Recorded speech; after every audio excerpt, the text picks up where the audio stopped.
पैठण तालुक्यातील गटविकास अधिकारी आणि शाखा अभियंता यांना निलंबित करण्याच्या मागणीसाठी लोकशाही संघटनेच्या वतीने साखळी उपोषण करण्यात आलं।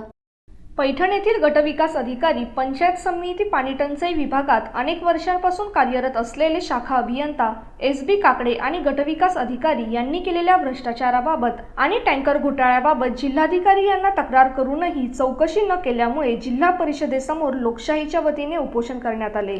अधिकाऱ्यांनी टँकरच्या ड्रायव्हरला हाताशी धरून खोटे लॉगबुक दाखवून आणि अनेक टंचाईग्रस्त गावात टँकरच्या बोगस फेऱ्यांची नोंद करून कोट्यावधी रुपयांचा भ्रष्टाचार केला आहे, असे उपोषणकर्ते राहुल पवार यांनी सांगितले।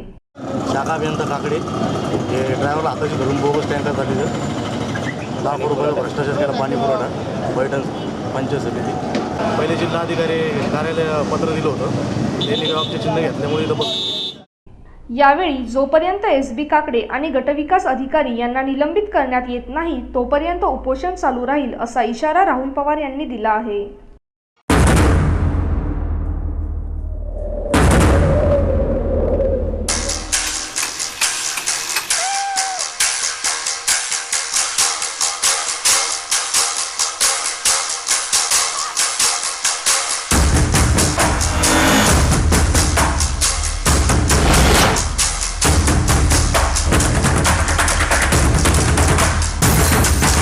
Seconds.